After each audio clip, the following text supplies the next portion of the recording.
Everyone, आज की news आपके लिए बेहद ख़ास है क्योंकि आज DSSB ने अपना एक TGT का रिज़ल्ट अनाउंस किया है जो कि संबंधित है हमारे फिज़िकल एजुकेशन टीचर्स से, पेड टीचर्स से।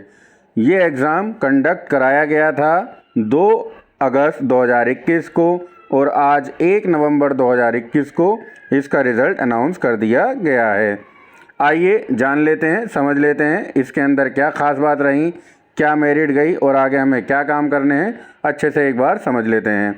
सब्जेक्ट पढ़ते हैं। Declaration of mark of online examination held on 2 अगस्त 2021 for the post of physical education teacher. Post code जिसका है 87/20।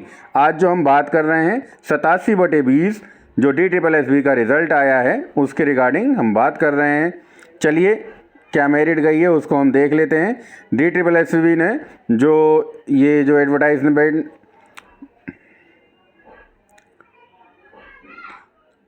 देखिए, आज जो हम बात कर रहे हैं उसका एडवर्टाइजमेंट नंबर है पोस्ट का 4/20, ठीक है, 2020।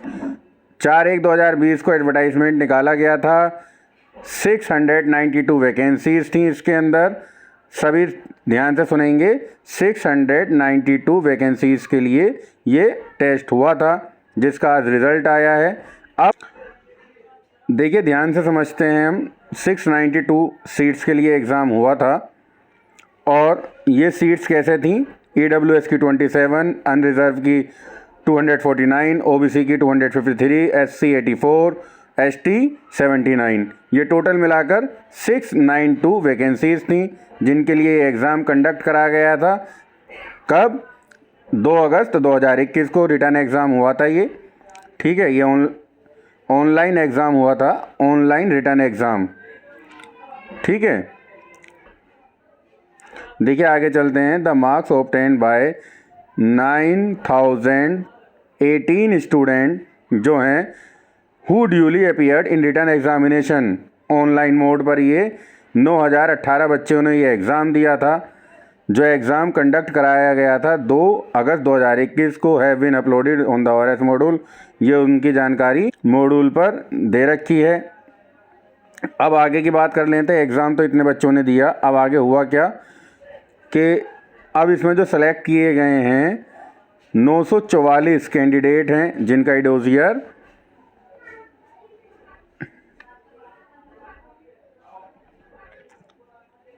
देखिए। यहाँ पर जो सबसे ज़्यादा हमें समझने वाली बात है वो यह है कि यहाँ पर जो कैंडिडेट अपेयर हुए हैं वो हुए हैं 9018 कैंडिडेट अपेयर हुए हैं और अपनी कैटेगरी के अनुसार जो क्वालिफाई किया है वो 944 ही कैंडिडेट हैं। ओनली 10% कैंडिडेट यहाँ पर अपना एग्ज़ाम क्वालिफाई कर पाए।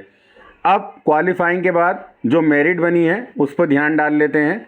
जो मेरिट इन्होंने बनाई है डोजियर के लिए उसमें शॉर्टलिस्टेड जो हुए हैं कैंडिडेट वो हैं 858 कैंडिडेट को शॉर्ट लिस्टेड किया गया है डोजियर के लिए। और उसका क्राइटेरिया क्या है, रिज़ल्ट ये हम नीचे ये देख लेते हैं। कैटेगरी वाइज ये क्राइटेरिया गिवन है, इसको ध्यान से समझते हैं। EWS के अंदर 8156 ये हमारी मेरिट गई है। देखिए अनरिजर्व की 90.06 जो एक्सपेक्टेड की जा रही थी उसके कंपैरिजन में बहुत ही कम गई है। 100+ की यहाँ पर हमें उम्मीद थी कि इस बार 100 क्रॉस कर सकता है DSSB, मगर ऐसा नहीं हुआ। OBC की मिनिमम ही कहूँगा मैं तो इसे 71.56 जो ये मेरिट गई है OBC की, क्योंकि इसका एक रीज़न ये भी रहता है दिल्ली के ही कैंडिडेट को OBC में कंसिडर किया जाता है। अदर स्टेट्स को OBC कैंडिडेट दिल्ली में नहीं माना जाता है। यदि आपके पास यूपी, राजस्थान या अन्य किसी भी स्टेट्स का, पंजाब, हरियाणा का OBC है तो दिल्ली में वो वैलिड नहीं रहेगा। दिल्ली के अंदर सिर्फ दिल्ली का ही OBC वैलिड माना जाता है। अब बात कर लेते हैं SC की। देखिए एससी कैटेगरी में भी 64.35 बहुत ज़्यादा नहीं है, मिनिमम के नियर बाय ही है।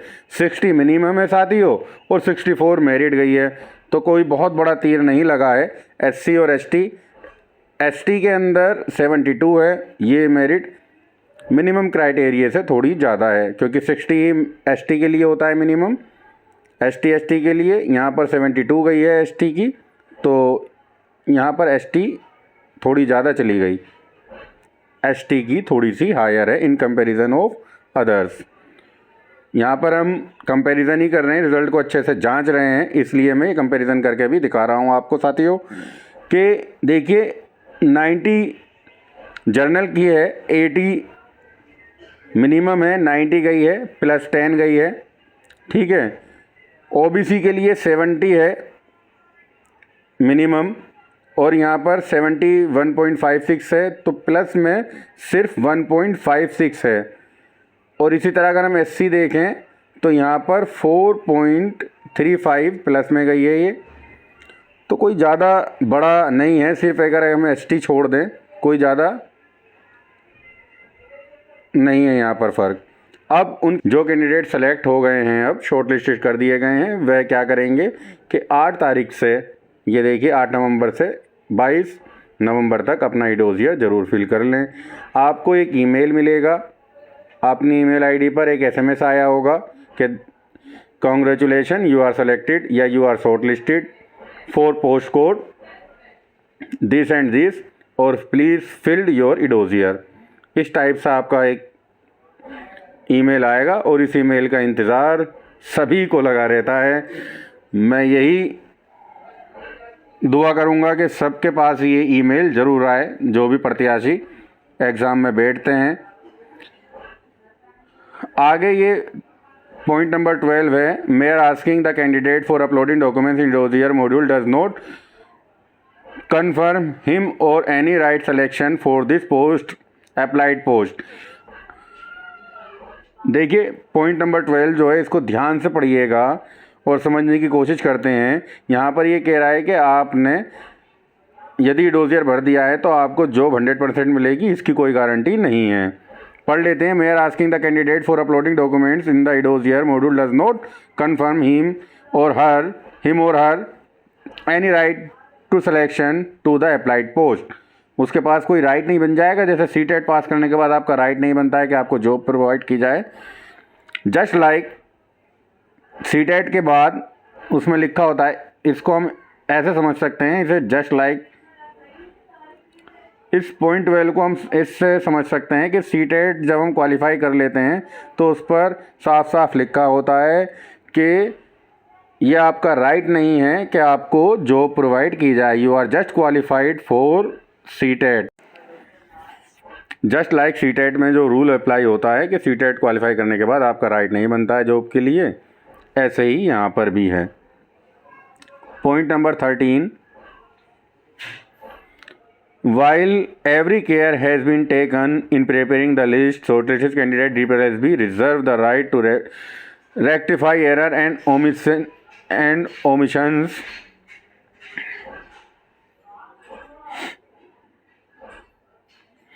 देखिए पॉइंट नंबर 13 में DPLSB कहना चाह रहा है कि हालांकि हमने अच्छी तरह चेक कर लिया है सब कुछ, मगर सारे राइट जो हैं रेक्टिफाई करने के, एरर कुछ हो जाती है रिज़ल्ट बनाते समय। देखिए पॉइंट नंबर 13 में DPLSB ये कहता है कि यदि देखिए पॉइंट नंबर 13 है, यहाँ पर DPLSB ये कहना चाह रहा है कि यदि रिज़ल्ट के अंदर कोई मिस्टेक, मिसहैपनिंग या कोई भी त्रुटि किसी प्रकार की हो जाती है तो उसके लिए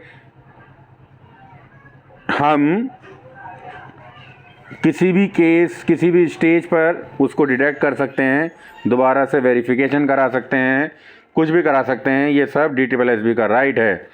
पॉइंट नंबर 14 है, the above shortlisted candidates for call of edossier the post physical education teacher post code 87/20 in director of education is subject to outcome of the pending court case in any.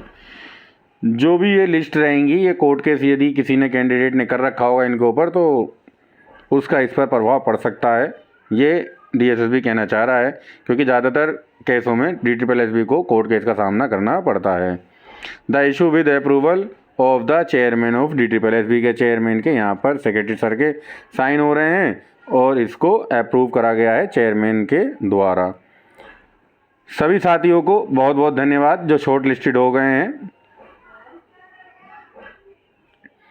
सभी short listed candidates को many congratulations, you deserve it, क्योंकि आप लोगों ने मेहनत करी है। मेरी शुभकामनाएं आपके साथ हैं कि आप सभी का सिलेक्शन 100% हो और आपका कैरियर सिक्योर हो जाए। यदि आपको वीडियो पसंद आई हो तो इसको लाइक कर दीजिएगा, चैनल को सब्सक्राइब करना ना भूलना साथियों। बहुत बहुत धन्यवाद आपका वीडियो देखने के लिए।